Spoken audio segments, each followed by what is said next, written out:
사무엘 상 18장을 통해서 다윗의 부각과 사울의 두려움, 이런 제목으로 함께 은혜 나누도록 하겠습니다. 우리는 아기가 태어나게 되면 아기 하면 기억나는 게 뭐예요? 우는 거죠. 울면서 자기의 존재를 드러내는 겁니다. 표현이 우는 것밖에 없어요. 배가 고파도 울고 울어야 자기가 자기를 드러내는 거예요.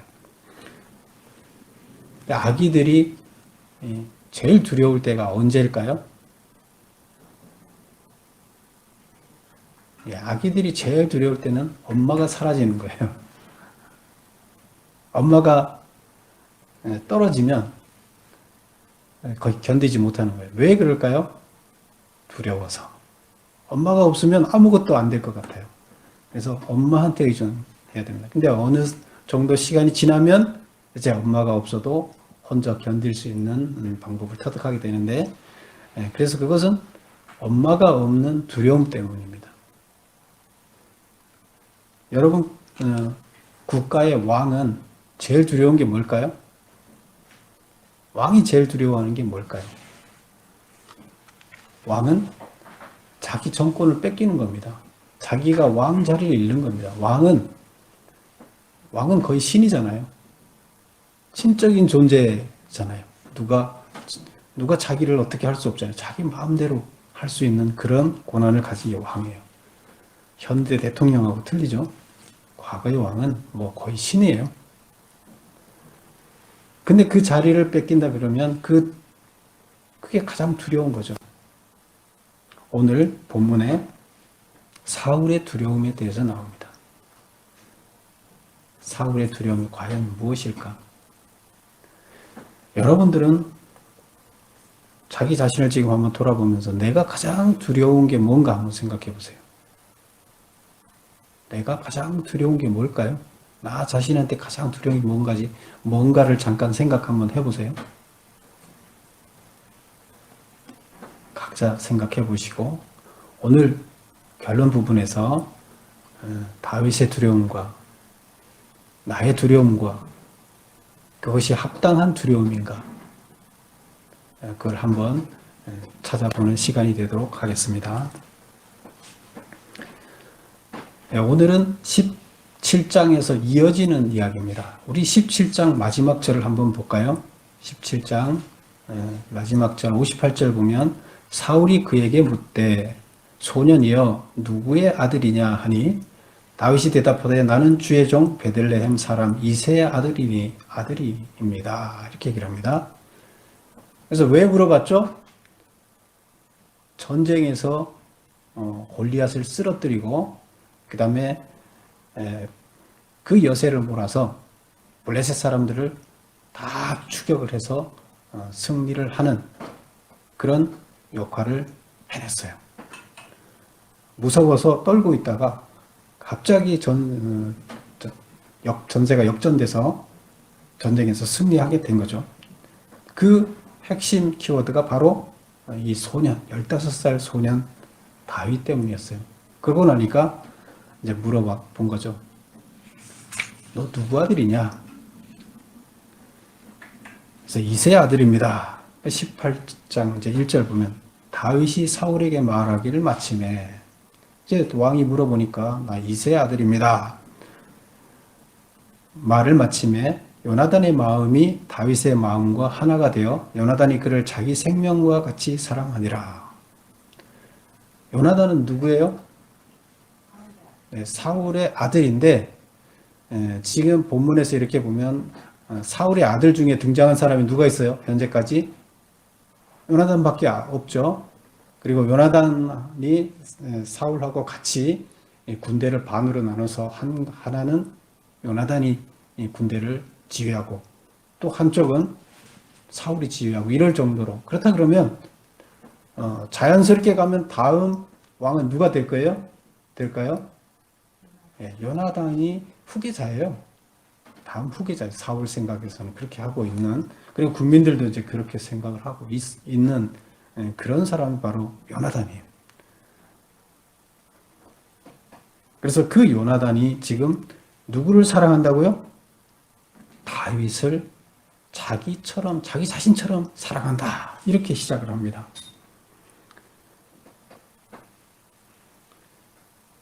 그래서 지금 18장에서는 이 다윗이 바로 이스라엘의 희망으로 부각이 됩니다. 이스라엘의 희망으로 부각되는 그 이유를 충분히 이해하겠죠. 그래서 우리가 다시 따져보면 엘라 골짜기 전투에서 골리앗과 블레셋 군대를 물리쳤어요.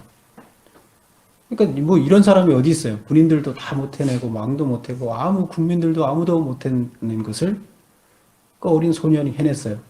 희망이죠. 이스라엘의 희망인 거예요. 그런데 그 희망의 핵심을 들여다보니 이스라엘의 하나님이 다윗과 함께 하심을 보았어요. 그 희망의 소년이 희망인데 그 소년이 그렇게 할 수 있었던 그 핵심은 뭐예요? 하나님이 소년과 함께 했다는 거예요. 그래서 소년과 함께하는 하나님을 보면서 더 희망을 갖는 거예요. 하나님이 소년을 통해서 이스라엘을 일으킨 거죠. 소년이 없었으면 하나님이 어떻게 이스라엘을 일으킬 수 있었겠느냐 생각해 보세요. 소년이 희망이면서 바로 소년이 희망인 이유는 하나님이 소년과 같이 한다는 거예요. 그걸 백성들이 이제 깨달은 거예요. 그래서 지금 다윗이 희망이 됐어요.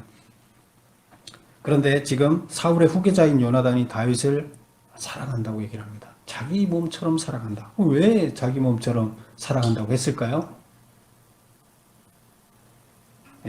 할례 받지 않은 자가 여호와를 모독한다. 어찌 할례 받지 않은 자가 하나님의 거룩한 이름을 더럽히느냐? 하나님의 군대를 더럽히느냐? 이게 누가 한 얘기예요? 다윗이 한 얘기지만 또 누가 한 얘기예요? 민마스 전투에서 요나단이 한 얘기예요. 그렇다 그러면 지금 본문 지금 1장에서 요나단의 마음이 다윗의 마음과 하나가 되었다. 마음이 하나가 되었다는 게 이런 거예요. 하나님한테 어떻게 이 할례받지 않은 것들이 어떻게 하나님한테 이렇게 하나님의 이름을 함부로 더럽히느냐, 모욕하느냐, 같은 마음이에요.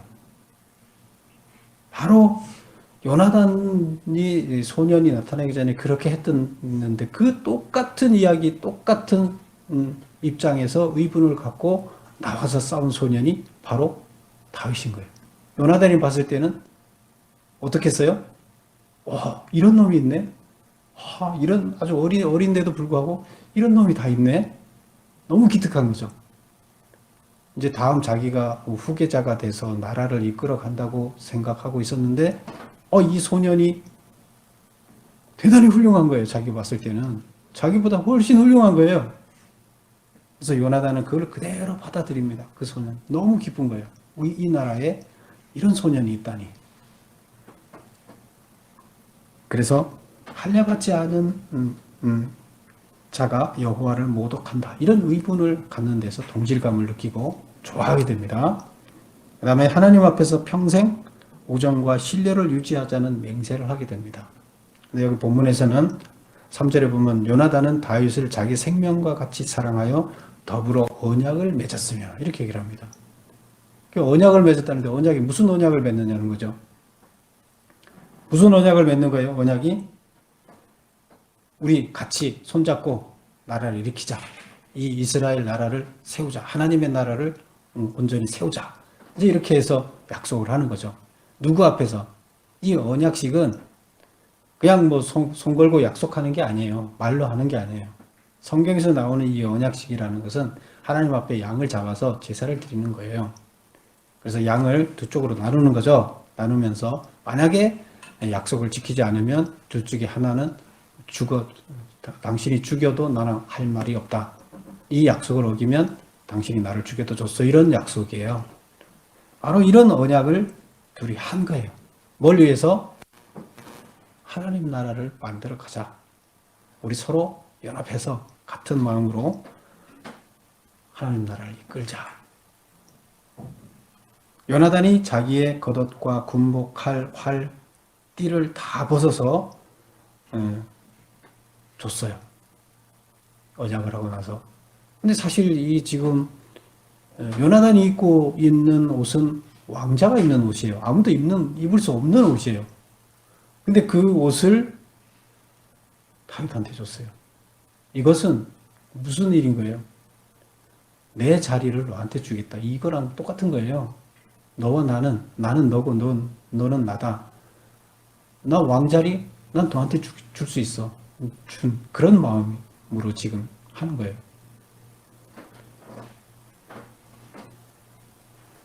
그래서 다윗과 요나단이 지금 마음이 같이 동했어요. 그리고 하나님 앞에서 언약을 했습니다. 이걸 보면 굉장히 아름다운 모습이죠. 누구의 아들이에요? 요나단이 사울의 아들이에요. 근데도 불구하고 사울과 전혀 다른 모습, 신앙의 자세를 볼 수 있어요. 민마스 전투에서 승리하는 누구 때문에 승리한 거였어요? 네, 바로 요나단 때문에 승리했어요. 요나단의 의분 때문에 승리했어요. 지금 여기 그 엘라 골짜기에서는 누구 때문에 승리했어요?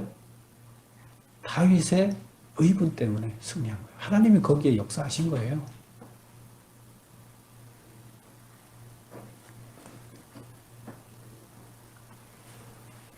그래서 지금 18장 1절에서부터 4절까지 이야기가 쭉 나오는 이야기는 요나단과 다윗과의 언약을 맺은 이 이야기를 쭉 하고 있습니다. 그 다음에 5절을 보면 다윗이 사울이 보내는 곳마다 가서 지혜롭게 행하매 사울이 그를 군대 장으로 삼았더라. 다윗이 사울이 이제 어디 이 친구를 보내면 누가 침범해 오거나 옆에서 블레셋 군대가 뭐 큰 전쟁도 있지만 작은 침범도 있을 거 아니에요. 그런데 보낼 때마다 그 일을 다윗이 잘 해내는 거예요. 그래서 지혜롭게 행하며 사울이 그를 군대 장으로 삼았다. 이렇게 얘기를 하고 있습니다. 여기서 군대 장으로 삼았다는 건 뭘까요? 장교로 삼았다. 병사들을 통솔할 수 있는 장교로 삼았다. 그런 뜻이에요. 지금으로 얘기하면. 그래서 장교 중에서 여기 이제 뭐 우리나라로 보면 소대장, 중대장, 뭐 대대장 많이 있잖아요. 그럼 처음에 장교는 보통 이제 소대장 뭐 이렇게 시작을 하는 거죠. 여기서는 군대 장이라는 것은 다음에 보면 13절에는 천부장으로 삼았다. 그런 거 보면 여기서는 백부장 정도. 그래서 병사를 100명 정도 거느리. 100명은 우리나라 이제 중대장 정도 규모입니다. 그래서 중대장 같은 장교 백부장으로 삼았다. 근데 그렇게 했더니 백성이 합당히 여겼고 사울이 그렇게 갑자기 소년을 장교로 삼았는데 중대장으로 삼았는데 백성들이 야 그거 안 돼 이렇게 하면 또 곤란하잖아요. 근데 백성들이 그걸 아주 합당하다고 생각해서 잘한 거다. 그 다음에 사울의 신하들도 합당히 여겼더라. 사울 밑에는 주로 신하들이 다 뭐예요? 군사들이에요. 군인들이에요. 칼 가지고 싸움에 평생을 살아온 이런 사람들이에요. 근데 소년이 지휘관으로 오는 거에 대해서 어떻게 생각해요? 합당하게 생각을 한 거예요. 좋게 생각한 거예요. 그래서 다윗에 대한 이스라엘의 지지도가 엄청 다윗이 인기가 좋아졌어요. 그래서 사울은 군대 장관을 하고 이스라엘 전체에 이제 희망으로 또 올라서 지지도가 엄청 올라가 있어요. 그래서 우리 7절에 보면 여인들이 뛰놀며 노래하며 이르되 사울이 죽인 자는 천천히요 다윗은 만만이라. 사울은 전쟁에서 1000명을 죽이고 다윗은 10,000명을 죽였다. 이제 이렇게 얘기를 하는 거예요. 그래서 여인들이 사울은 천천히요 다윗은 만만이라 노래를 한다. 이 얘기는 백성들이 이제 이런 뜻이에요. 온 백성들이 노래를 할 때 지금 칭송을 한다. 사울을 제외한 모든 백성이 다윗을 지지했다. 근데 지금 8절을 보세요. 사울이 이 말을 그 천천히요 만만히요 하는 이 말에 불쾌하여 심히 노하여 이르되 다윗에게는 만만을 돌리고 내게는 천천만 돌리니 그가 더 얻을 것이 나라 말고 무엇이냐. 그날 이후로 사울이 다윗을 주목하였더라. 그래서 지금 이제 여기서 더 올라갈 게 뭐냐는 거죠. 이제 내 왕자리를 이들이 빼앗아 갈 것이다. 다윗이 내 왕자리를 차지할 것 같아. 9절 그날 이후로 다윗을 주목하였다. 주목하였다는 얘기는 뭐예요? 주목하였다. 그냥 뭐 이렇게 쳐다봤다는 게 아니라 증오와 질투의 눈으로 다윗의 행동 거지를 살펴봤다. 그래서 다윗이 내 자리를 빼앗을까봐 그를 지켜봤다는 거예요. 내 자리를 빼앗을까봐 지켜보는 것은 좋은 마음으로 지켜볼 거예요? 아니에요. 그래서 증오와 질투의 눈으로 다윗이 뭘 잘못하느냐, 뭘 흠잡을 게 있냐 이렇게 지켜보고 있는 거예요. 그래서 이것은 우리 신약에서 보면 살인하지 말라. 근데 살인하지 말라는 그 우리 계명이 있잖아요. 10계명 중에. 그런데 살인하지 말라를 예수님이 오셔서 그것을 그냥 사람을 죽이는 것만 살인이 아니다. 그 살인하지 말라는 뜻은 무슨 뜻이냐 하면 다른 사람들을 미워하지 말라는 거다. 그리고 우리 한번 찾아볼까요? 마태복음 5장. 예수님이 하신 얘기, 살인하지 말라가 무슨 뜻인지 마태복음 5장 21절을 한번 봅시다. 신약 6페이지 정도가 됩니다. 마태복음 5장 21절, 22절 다 같이 한번 읽어보겠습니다. 마태복음 5장 신약 6페이지 다 같이 한번 읽겠습니다. 시작. 옛사람에게 말한 바 살인하지 말라. 누구든지 살인하면 심판을 받게 되리라 하였다는 것을 너희가 들었으나 이제 이걸 다시 해석하는 거예요. 예수님이 나는 너희에게 이르노니 형제에게 노하는 자마다 심판을 받게 되고 형제를 대하여 라가라 하는 자는 공회에 잡혀가게 되고 미련한 놈이라 하는 자는 지옥불에 들어가게 되리라. 형제들 미워하거나 화를 내거나 욕을 하는 걸 얘기합니다. 이것은 살인죄와 똑같아. 다시 말해서 살인하지 말라는 것은 하나님이 만들어 놓은 인간, 피조물을 존중해주고 그를 무시하지 말라는 거예요. 그 인격적인 모독을 가하면 그것도 살인이라는 겁니다. 그렇게 할 자격이 없다는 겁니다. 근데 그렇게 했을 때 그것은 하나님께서는 예수님은 살인하지 말라로 본다는 거예요. 살인하는 걸로 본다는 거예요. 그것을 다시 돌아와서 보겠습니다. 증오와 질투의 눈으로 다윗을 보면 어떻게 돼요? 그를 주목했다. 그럼 살인하는 죄를 저지르는 거나 마찬가지다. 이제 이렇게 보면 되는 겁니다. 다 지금 다른 사람들은 다 뭘 하고 있어요? 칭송을 하고 있어요. 총애 받고 있어요. 모든 국민이 다 다윗을 칭송해요. 왜? 나라를 구했잖아요. 그런데 다윗 혼자 왜 그래요? 내 자리 때문에. 내 자리 때문에 그를 기뻐하지 않고 그를 다른 시각으로 바라보는 거예요. 미워하는 거예요. 이것은 살인하는 거나 마찬가지다. 이렇게 이제 신약에서 얘기하고 있습니다. 그래서 지금 이스라엘의 희망으로 부각돼서 온 국민들이 다 다윗을 총애를 하고 있는데 한 사람만 그렇지 못하다. 다윗을 시기 질투하는 거죠. 그래서 그 다음 8절에서부터 16절까지 나오는 이야기가 바로 시기 질투하는 이야기입니다. 다윗을 두려워하는 사울. 왜 시기 질투를 하는 거예요? 두렵기 때문이에요. 내 자리를 빼앗아 갈까봐 두렵기 때문이에요. 그래서 시기 질투를 하는 거예요. 내 것을 빼앗아갈 사람을 시기 질투하는 거예요. 내가 차지해야 할 칭찬을 갖고 가기 때문에 시기 질투하고 두려워하는 겁니다. 사울이 다윗을 두려워하는 이유는 사울이 다윗을 주목하였다라는 무슨 뜻인가? 이제 4번 제가 읽어보겠습니다. 사울이 다윗을 두려워하는 이유가 뭐라고요? 다윗의 인기가 상승하여 자신의 왕권을 빼앗을까봐 두려워한다. 그러면 사울이 다윗을 주목하였더라는 무슨 뜻이냐? 증오와 질투의 눈으로 다윗의 행동 거지를 살폈다는 뜻으로 이는 살인에 해당하는 범죄 행위이다. 그 다음 5번을 보겠습니다. 사울이 다윗에게 창을 던져 죽이려 한 이유는 이제 10절부터 11절까지 나오는 게 이제 보면 10절을 한번 볼까요? 이튿날 하나님께서 부리시는 악령이 사울에게 힘있게 내리매. 악령이 힘있게 내렸대요. 이게 무슨 말이에요? 하나님이 악령을 그한테 힘있게 부어준 거예요? 하나님은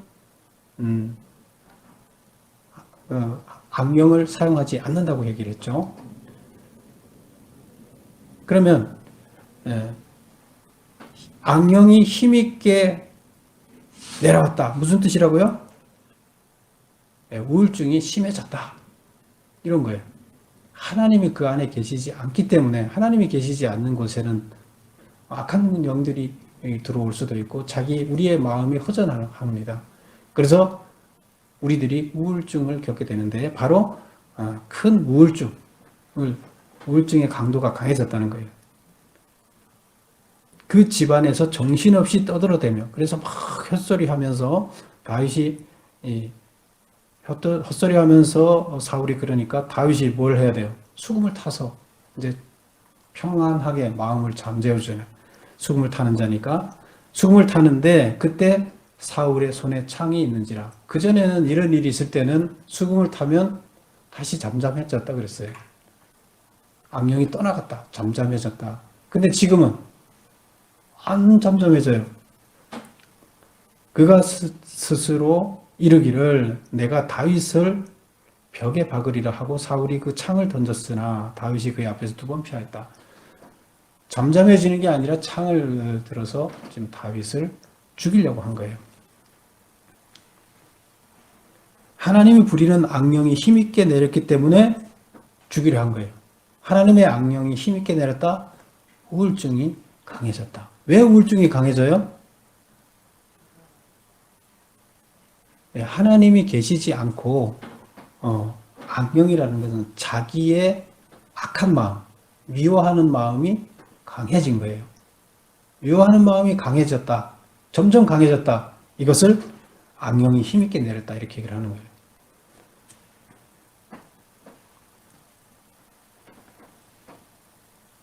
그러면 사울이 이 본문에 보면 12절부터 16절까지 보면 12절을 볼까요? 그 두려워한다 하는 얘기가 나오는데 여호와께서 사울을 떠나 다윗과 함께 계심으로 사울이 그를 두려워한지라. 사울이 다윗을 두려워한 이유가 뭐라고요? 12절 다시 한번 읽어보세요. 여호와께서 사울을 떠나 다윗과 함께 계심으로 사울이 그를 두려워한. 다윗을 두려워한 이유는 다윗과 하나님 함께 계시기 때문에 두려워하는 거예요. 자기한테 있던 하나님은 떠났고 그 하나님이 다윗과 함께 있기 때문에 두려운 거예요. 뭐라고요? 두려움의 이유가 나한테 하나님이 계시지 않고 다윗한테 하나님이 계시기 때문에요. 아기가 나를 돌봐줘야 할 엄마가 나한테 있지 않고 내 친구한테 가서 친구를 돌봐주고 있어요. 그를 품에 안아 있어요. 나를 안 안아줘요. 나를 밀어내요. 불안한 거예요. 그럼 우는 거죠, 아기가. 사울이 다윗을 두려워하는 근본적인 이유는 하나님이 함께하지 않기 때문이에요. 그리고 다윗한테는 하나님이 함께한다. 근데 다윗이 하나님과 함께해서 어떻게 해야 된다고 얘기를 합니까? 그 다음 보면 15절 보면 사울은 다윗이 크게 지혜롭게 행함을 보고 그를 두려워하였다. 지혜롭게 행하는 것을 14절에 볼까요? 다윗이 그의 모든 일을 지혜롭게 행하니라 여호와께서 그와 함께 계시니라. 지혜롭게 행하는 것은 뭐 때문에 그래요? 여호와께서 함께 계시기 때문에. 함께 계시니까, 여호와께서 함께 계시니까 지혜롭게 일을 처리하는 거예요. 그래서 지혜롭게 행한다, 여호와께서 함께 계신다, 다 같은 말이에요. 그러다 보니까 뭘 시켜도 일을 잘 처리해요. 그래서 두려워하는 거예요. 그 두려워하는 근본적인 이유는 하나님이 다윗과 함께 계시기 때문에 두려워하는 거예요. 하나님은 온 우주와 역사를 주관하시는 분이고 왕자리도 뺏어서 누구한테도 줄 수 있는 하나님이세요. 그 하나님이 다윗과 함께 하기 때문에 두려운 겁니다. 그 다음에 이제 지금 그렇죠. 대조적이죠. 총애를 받는 것은 다윗이고 모두들한테 총애를 받는데 사울은 반대로 그를 미워합니다. 그리고 여기서 또 대조가 되는 것은 요나단과 사울이 대조가 되죠. 요나단은 어떤 사람, 다윗과 사울과 비교하면 어때요? 정반대죠. 아버지지만 요나단은 아버지가 신앙적으로 나라를 통치하지 않는 것에 대해서 항상 불만이었어요. 그래서 그는 민박스 전투에서도 신앙적으로 그 전투를 이끌어 갔던 거죠. 그래서 하나님이 역사하고 승리한 거죠. 근데 사울은 뭘로 해요? 힘으로, 규모로, 인간의 눈으로 전쟁을 하기를 바라는 거죠. 그래서 대책이 없었던 거죠. 그래서 지금 여기 보면 하나님과 함께하는 다윗을 대하는 요나단을 보면 아버지와 비교가 되는 거죠. 그리고 이제 17절부터 끝에까지 30절까지 긴 이야기를 뭘 하냐면 결혼 이야기를 하고 있어요. 다윗을 결혼시키는 이야기를 하는데 결혼을 미끼로 써서 다윗을 죽이려고 해요. 사울이. 이제 미워하는 강도가 더 강해지면서 자기 자리를 빼앗아 이 나쁜 놈 이제 그렇게 하면서 계속 그 강도가 강해서 결국에 음모를 꾸미는데 어떤 음모를 꾸미느냐? 다윗을 죽여야 되겠다. 근데 죽이는데 뭘로 죽이냐? 결혼을 미끼로 해서 다윗을 죽이겠다는 거예요. 근데 내가 다윗을 죽이면 백성들이 다 어떻게 생각하겠어요? 사울이 자기 손으로 다윗을 쳐 죽이면 어떻게 되겠어요? 백성들이 뭐 저런 왕이 다 있냐고 욕하겠죠. 그런데 자기 손으로 죽이지 않으면 다른 사람의 손으로 왕이 되지 못하게 죽이면 자기는 왕자를 계속 유지할 수 있잖아요. 그래서 그걸 결혼을 미끼로 죽이려고 합니다. 그럼 어떻게 죽이려고 하느냐? 이제 딸이 지금 여기 뭐 많겠지만 이 본문에는 두 딸 이야기가 나옵니다. 사울의 첫째 딸이 누구냐 하면 17절 보면 사울이 다윗에게 이르되 내 맏딸 메랍. 맏딸 이름이 뭐라고요? 메랍. 그래서 메랍을 내게 아내로 주겠다. 근데 지금 누구를 통해서 얘기합니까? 1대1로 얘기합니까? 사울이 다윗에게 이르되 1대1로 얘기하죠. 사울이 다윗한테 직접 얘기를 합니다. 내 딸을 주겠다.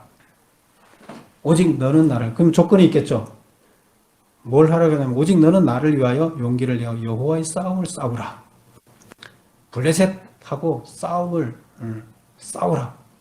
그래서 이기고 오면 내가 맏딸을 주겠다. 이렇게 얘기를 합니다.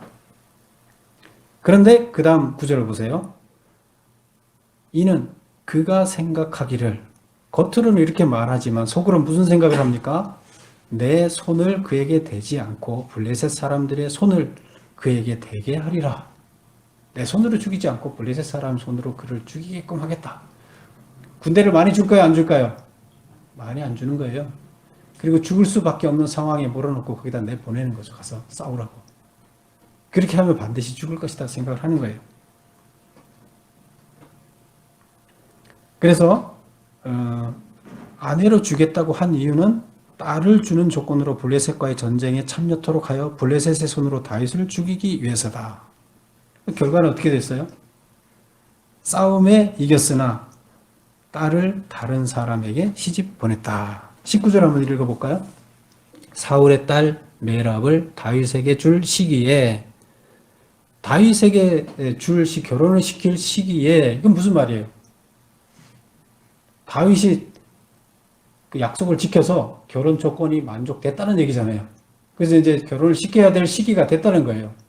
그 시기는 약속을 다 지켜서 다윗이 블레셋하고 싸워서 이긴 거예요. 죽으라고 보냈는데 안 죽고 이기고 온 거예요. 그러면 결혼시켜야 되잖아요. 약속을 지켜서. 그런데 그때 그 시기에 모홀랏 사람 아드리엘에게 아내로 주었더라. 다른 사람한테 시집을 보내버립니다. 그럼 다윗은 뭐예요?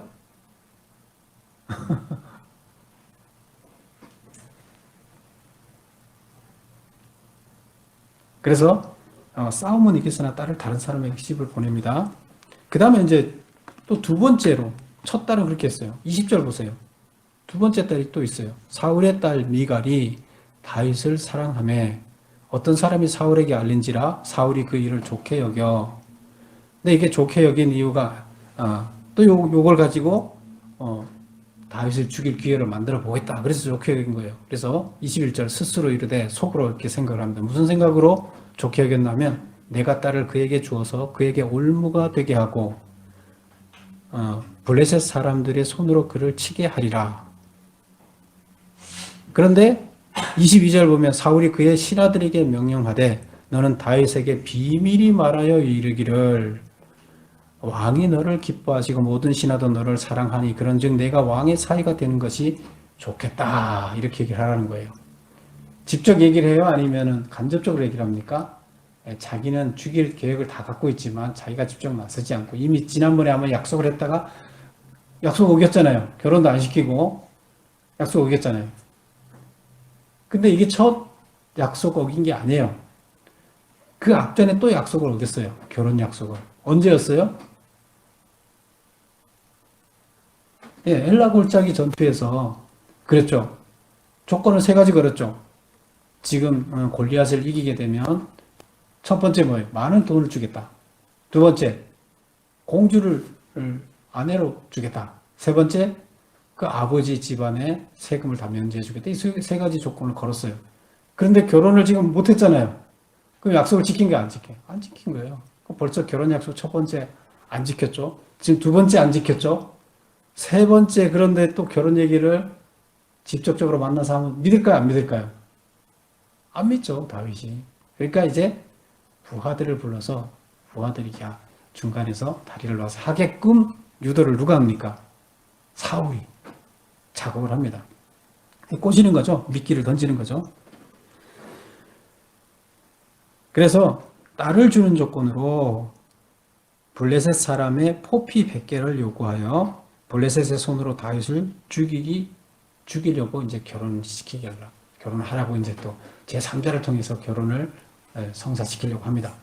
그런데 조건이 블레셋 사람의 포피 100개를 가서 배워라. 누가? 너 혼자 가서 배우라는 거예요. 100명을 포피는 뭐예요?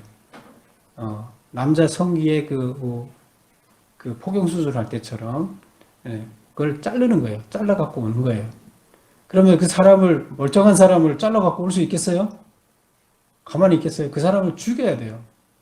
그럼 100개를 갖고 오라면 100명을 혼자 가서 죽이고 포피를 잘라 오라는 거예요. 근데 그걸 증거로 갖고 오면 시켜주겠다는 거예요. 결혼시켜주겠다. 왜 이렇게 한다고요? 블레셋 사람 100명 잡으러 갔다 죽게 만들자는 거예요. 근데 어떻게 했어요? 결국은 다윗이 조건을 충족했어요.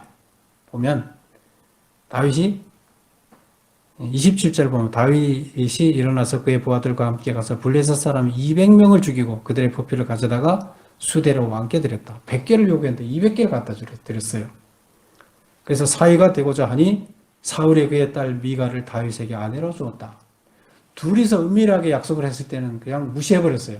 근데 이제 공개적으로 사람들이 다 알게 지금 약속을 하니까 지금 포피 그리고 공개적으로 200개를 갖다 주니까 어떻게 할 수가 없어서 결혼을 시켰어요. 흡족한 마음으로 시켰을까요? 아니죠. 결혼시킬 생각은 없어요. 미끼로 쓰려고 그랬는데 결혼할 수밖에 없는 상황이 돼서 결혼을 시켰어요. 그래서 다윗이 조건을 충족하였을 때도 사울은 약속을 어겼지만 이번에는 약속을 지켜 미갈과 결혼을 시킬 수밖에 없었던 이유는 둘만의 약속이 아닌 신하들이 알았기 때문이다. 그래서 공개적으로 약속을 했기 때문에 왕이 그것도 안 지키면 이제 큰일 나는 거죠. 두 번이나 안 지켰는데 이것까지 안 지키면 이제 백성들까지도 신하들까지도 우리 왕 못 믿겠다 할 상황이니까 결혼을 시켰어요. 그 다음에 28절 한번 볼까요? 여호와께서 다윗과 함께 계심을 사울이 보고 알았고 사울의 딸 미갈도 그를 사랑하므로 사울이 다윗을 더욱 두려워하여 평생에 다윗의 대적이 되니라. 사울이 다윗을 앞에는 두려워했다 그러는데 더욱 두려워했다. 엄청 두려워했다는 거예요. 그 이유가 뭐예요? 왜 이렇게 두려워한 거예요? 자기 딸도 지금 내 편이 아닌 거였어요. 그 사울 자기 편이 아닌 거예요. 자기 딸도 다윗 편인 거예요. 지금 아들도 내 편이 아니고 딸도 내 편이 아니고 자기 편은 가족도 자기 편이 없어요. 다 다윗 편이에요. 그러면 내가 무슨 모함을 꾸며도 다 알려주겠죠. 다윗한테 가서 다윗을 죽이려고 모함을 꾸며도 다윗 편에 서서 다윗을 구하지 자기 편에 서서 다윗을 죽이게 하는 그 모략에 아무도 가담 안 할 거 아니에요. 그러니까 점점 더 두려움. 하나님도 그쪽 편이고 내 자식도 다 그쪽 편이고 답이 없어요. 그래서 더욱 두려워졌다. 다윗을 사랑하는 사람들이 점점 더 늘어났기 때문에 그들은 사울을 떠나 다윗의 편이 될 사람들이기 때문에 그래서 더욱더 두려워졌다. 블레셋과의 전쟁 때마다 다윗이 사울의 신하들보다 더 지혜롭게 행하며 다윗의 이름이 심히 귀하게 되었기 때문이다. 다윗의 이름은 점점 높이 올라가요. 모든 백성들한테 총애가 점점 더 깊어져요. 그럴수록 지금 시기와 질투, 두려움, 다윗이 점점 더 두려워져요. 사울은 다윗이 두려워져요. 여러분의 두려움은 어디에 있어요? 뭐가 두려워요? 왜 두려운 거예요? 하나님이 떠났기 때문에 두려운 거예요. 하나님이 나와 지금 사울과 같이 안 있고 하나님이 같이 있는 사람이 두려운 거예요. 이 세상에서 가장 두려운 게 뭐예요? 하나님이 나를 떠나는 거예요. 세상에서 우리한테 가장 두려운 거는 하나님이 나를 떠나는 거예요. 하나님이 나를 버리고 떠나면 가장 두려운 거예요. 하나님은 절대자예요. 여러분이 어떤 조직에 들어갔는데 그 조직에서 제일 힘 있는 사람이 그 조직을 한마디 하면 다 끌어갔다고 생각해 보세요. 근데 그 조직의 대장이 나를 미워하면 나는 어떻게 견뎌내겠어요? 힘들어요. 이 역사를 만드시고 인간을 만드시고 우주를 이끌어 가시는 하나님께서 모든 인간의 생사화복을 주관하는 하나님께서 나를 떠나시면 어떻게 돼요? 그것은 가장 두려운 일이에요. 여러분한테 가장 두려운 일이 뭐라고 생각하셨어요? 처음에 제가 질문 드렸죠?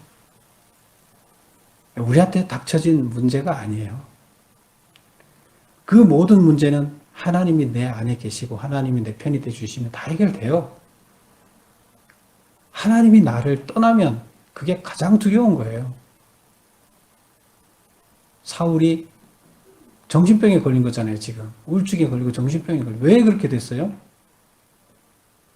자기 편이 하나도 없어요. 두려워요. 근데 그 가장 중요한 두려움은 하나님이 자기를 인정하지 않고 떠났다는 거예요.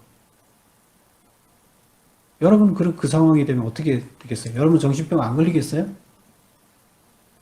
오늘날 하나님을 믿지 않고 하나님이 그 안에 계시지 않으면 다윗과 사울과 뭐가 다르겠어요? 그래서 우리가 가장 중요한 것은 하나님이 내 안에 계셔야 돼요. 나와 기쁜 마음으로 하나님이 나와 동행해야 돼요. 그게 아니면 우리는 가장 두려운 거예요. 하나님이 얘랑 같이 못 있겠어. 사울한테서부터 떠나듯이 떠나야 되겠어 생각했을 때는 가장 두려운 겁니다. 우리는 그렇게 되지 않기 위해서는 뭘 해야 됩니까? 우리 삶이 하나님이 거할 수 있게끔 바뀌어야 됩니다. 사울은 하나님이 뭘 가르쳐줘도 변명만 하지 변하지 않았어요. 사울의 삶은 회개하지 않았어요. 그 앞에서 변명만 했어요. 그리고 자기 고집, 자기 생각대로 그대로 가면서 지키는 채 하나님 변명만 합니다. 저 잘못 안 했습니다. 그러면서 자기 욕심을 계속 채워나가기만 합니다. 우리는 그렇게 살고 있지 않습니까? 하나님은 계속 말씀을 통해서 우리한테 어떻게 살아라고 얘기를 하지만 우리는 내 고집, 내 생각이 옳다 생각하고 그것만 주관하고 그것만 주장하면서 계속 가고 있잖아요. 누구처럼? 사울처럼. 우리가 변하지 않으면 사울이 변하지 않아서 하나님이 떠났어요. 하나님 말씀대로 돌아와서 변하지 않으면 하나님은 머물지 않습니다. 머물 수가 없습니다.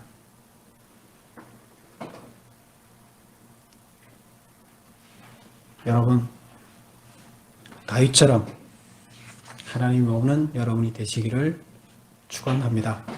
기도하겠습니다.